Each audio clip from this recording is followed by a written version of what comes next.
17 বছর পর মাকে স্পর্শ করলেন জোবাইদা রহমান।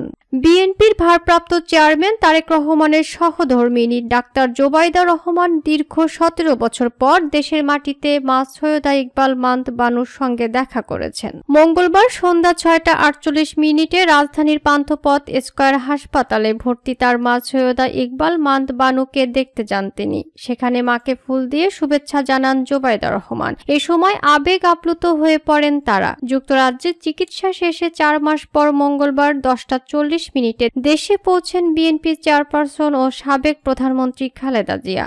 ইমিগ্রেশন শেষ করে বিমানবন্দর থেকে বেলা 11টা 20 খালেদা জিয়ার গাড়িবহর বের হয়।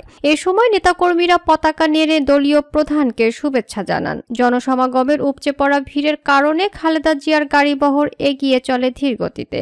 দুপুর 1টা 25 গাড়িবহর পৌঁছে যায় ফিরোজায়। সেখানে স্থায়ী কমিটির সদস্যদের পক্ষ থেকে তাকে ফুল দিয়ে শুভেচ্ছা জানান বিএনপির মহাসচিব মির্জা ফখরুল ইসলাম আলমগীর। এর আগে বিমানবন্দর থেকে বেলা 11:15টার দিকে তাকে বহনকারী গাড়ি ফিরোজার পথে রওনা দেয়।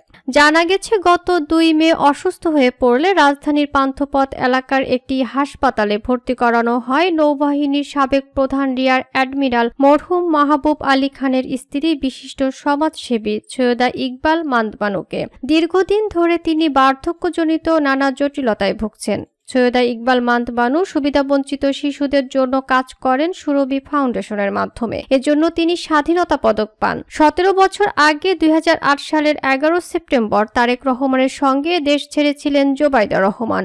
1-11 পর জ্ঞাত আয় বহির্ভূত সম্পদ অর্জনের অভিযোগে 2008 সালের 26 সেপ্টেম্বর তারেক রহমান, জোবাইদা রহমান ও ইকবাল মান্দ বানুর বিরুদ্ধে রাজধানীর কাফরুল থানায় একটি মামলা করে দুর্নীতি দমন কমিশন। ওই মামলায় জোবাইদা রহমানকে 3 বছরের কারাদণ্ড ও 35 লাখ টাকা অর্থদণ্ড দেয় ঢাকার একটি আদালত।